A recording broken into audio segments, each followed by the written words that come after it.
নিষ্পত্তির জন্য, jail appeal নিষ্পত্তির জন্য একটি বিশেষ বেঞ্চ গঠন করেছিলেন। সেই বিশেষ বেঞ্চটি আজকে থেকে কার্যকর হয়েছে।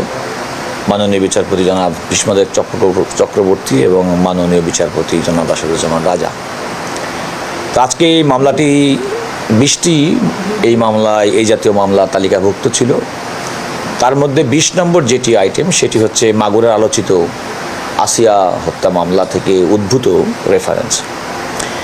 আমি আদালতকে গিয়ে আমাদের পূর্ব সিদ্ধান্ত অনুযায়ী আদালতকে জানিয়েছি যে রাষ্ট্রের পক্ষ থেকে এই মামলাগুলো শুনানি এবং নিষ্পত্তিতে আমরা কোনো রকম মুলতবি গ্রহণ করব না। মামলা যতগুলো মামলা আছে আমাদের পূর্ণ প্রস্তুতি আছে। আপনারা জানেন যে ইতিমধ্যেই অ্যাটর্নি জেনারেল অফিসে আমার নেতৃত্বে আমরা এই সমস্ত মামলাগুলো শুনানির জন্য বিশেষ টিম গঠন করেছি। টিমের 3জন সদস্য 4জন সদস্য এখানে দেখছেন আছে এখানে ব্যারিস্টার মেহেদী হাসান, ব্যারিস্টার ওসমান চৌধুরী, দেওয়ান হুমায়ুন কবির রিপন এবং মিস্টার আপেল মাহমুদ।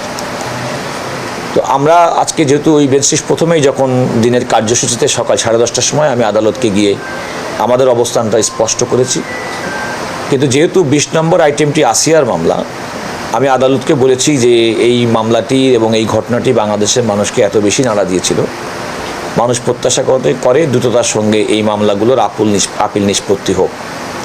কারণ বাংলাদেশের মানুষের মধ্যে এক ধরনের আশঙ্কা যে আমাদের রায় হয় কিন্তু রায়ের কার্যকারিতা কেউ দেখতে পায় না, কার্যকর হয় না।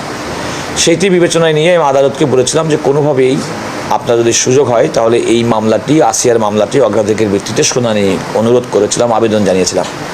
আদালত বলেছেন যে প্রথম থেকে যে মামলাগুলো সেগুলো কিন্তু 2019 সালের মামলা, তো তারা এতদিন পর্যন্ত মৃত্যুদণ্ডের কাস্টে আছে, তাদেরও প্রায়োরিটি অগ্রাধিকার দিতে হবে। আমি সেটা বলেছি, অবশ্যই তাদের অগ্রাধিকার পাবে।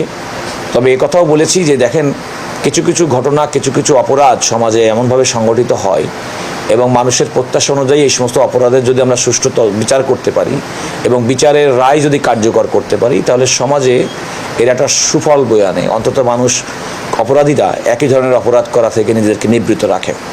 সেই বিবেচনায় আদালতকে বলেছি, আদালত বলেছে আপনার আবেদন এবং আপনার প্রেয়ার আমরা বিবেচনায় রাখব। এবং সেই কোর্টে মামলা শুনানির জন্য আমাদের যে লিগ্যাল টিম, সেই টিম সেখানে ডিপ্লয়েড আছে এবং তারা প্রথম থেকে মামলা শুনানি করার জন্য 20 পর্যন্ত, যে আসিয়া পর্যন্ত প্রত্যেকটি মামলা শুনানি করার জন্য তাদের প্রস্তুতি রয়েছে।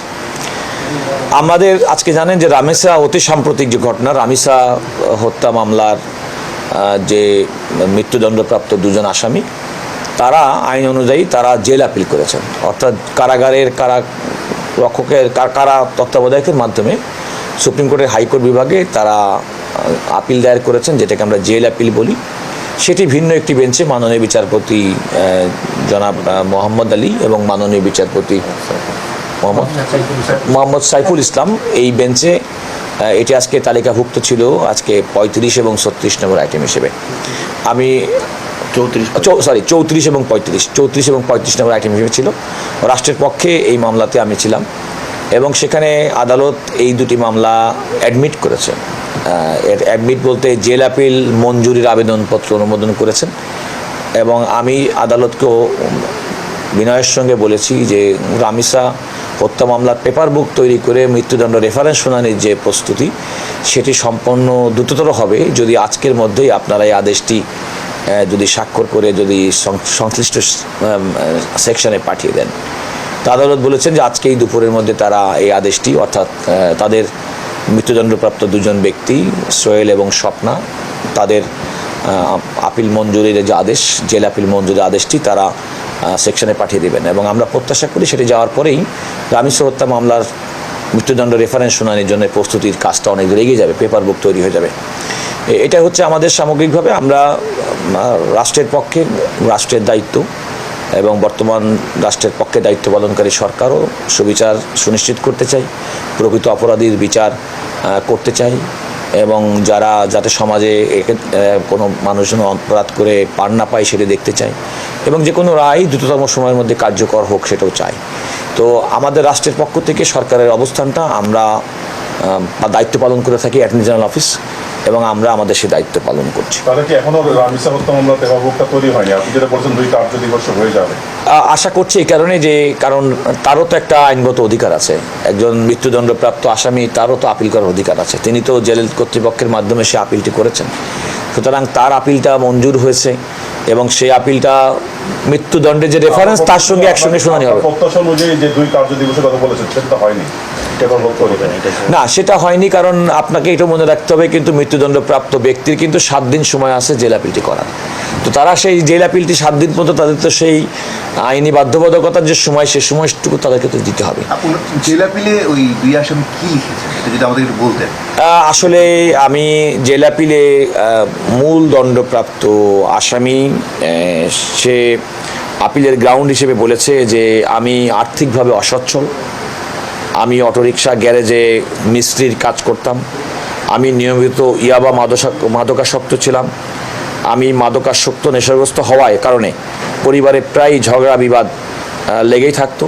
ইতিপূর্বে আমি কোনো অপরাধে জড়িত ছিলাম না।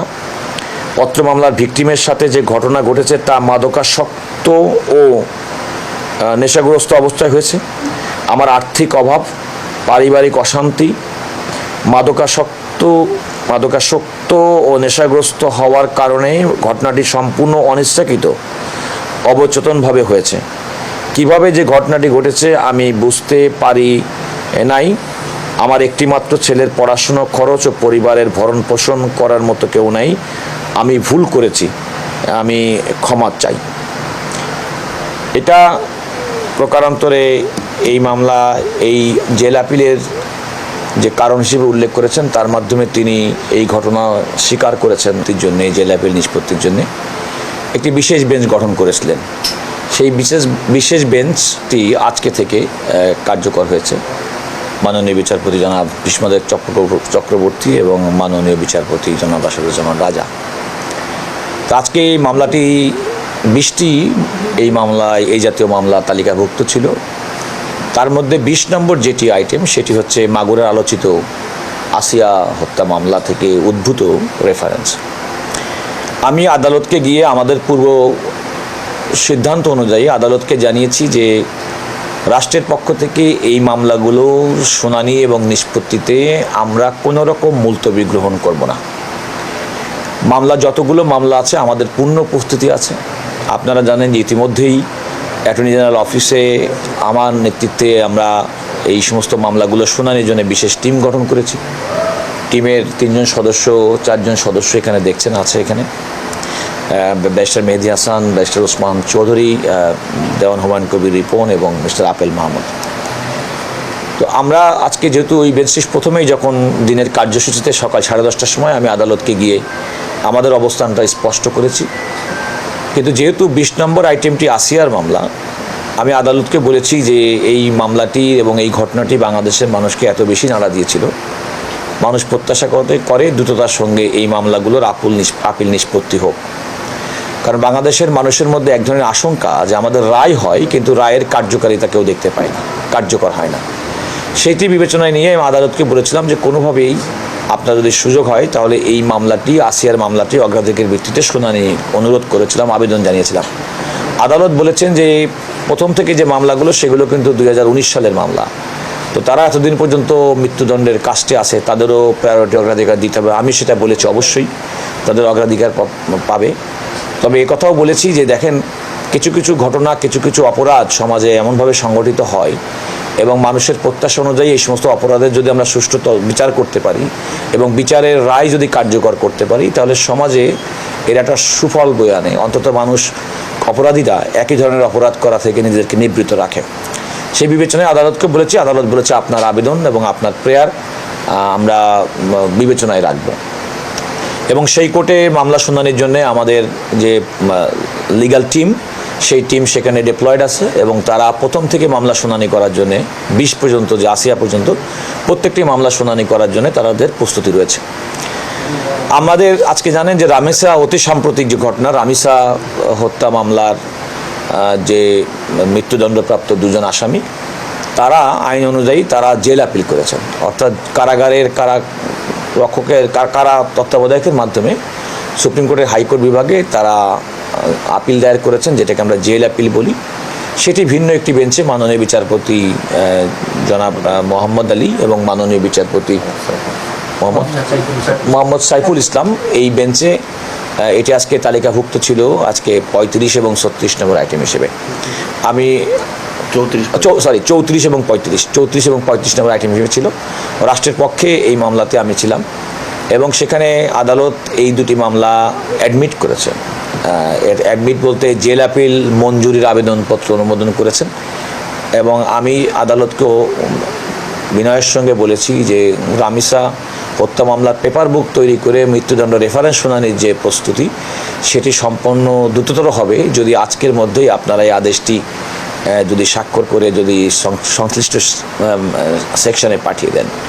তো আদালত বলেছেন যে আজকেই দুপুরের মধ্যে তারা এই আদেশটি, অর্থাৎ তাদের মৃত্যুদণ্ডপ্রাপ্ত দুজন ব্যক্তি সোহেল এবং স্বপ্না, তাদের আপিল মঞ্জুরির যে আদেশ, জেল আপিল মঞ্জুরির আদেশটি তারা সেকশনে পাঠিয়ে দেবেন এবং আমরা প্রত্যাশা করি সেটি যাওয়ার পরেই রামিসা হত্যা মামলার মৃত্যুদণ্ড রেফারেন্স শুনানির জন্য প্রস্তুতির কাজটা অনেক দূর এগিয়ে যাবে, পেপার বুক তৈরি হয়ে যাবে।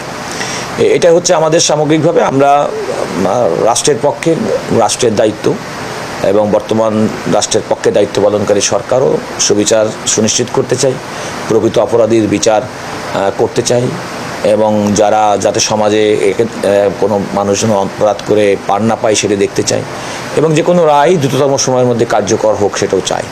তো আমাদের রাষ্ট্রের পক্ষ থেকে সরকারের অবস্থানটা আমরা দায়িত্ব পালন করে থাকি অ্যাটর্নি জেনারেল অফিস এবং আমরা আমাদের সেই দায়িত্ব পালন করছি। তাহলে কি এখনো রামিসা হত্যা মামলা পেপারবুকটা তৈরি হয়নি? আপনি যেটা বলছেন 2 কার্য দিবস হয়ে যাবে। আশা করছি এই কারণে যে কারণ তারও তো একটা আইনগত অধিকার আছে, একজন মৃত্যুদণ্ডপ্রাপ্ত আসামি তারও তো আপিল করার অধিকার আছে, তিনি তো জেল কর্তৃপক্ষের মাধ্যমে সে আপিলটি করেছেন, সুতরাং তার আপিলটা মঞ্জুর হয়েছে এবং সেই আপিলটা মৃত্যুদণ্ডের যে রেফারেন্স তার সঙ্গে একসঙ্গে শুনানি হবে। প্রত্যাশা অনুযায়ী যে 2 কার্য দিবসের কথা বলেছেন সেটা হয়নি, পেপারবুক তৈরি হয়নি।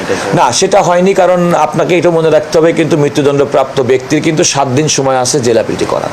তো তারা সেই জেল আপিলটি 7 দিন পর্যন্ত তাদের তো সেই আইনি বাধ্যবাধকতার যে সময়, সে সময়টুকু তাদেরকে তো দিতে হবে। আপনার জেল আপিলে ওই 2 আসামি কি লিখেছেন এটা যদি আমাদের একটু বলতেন।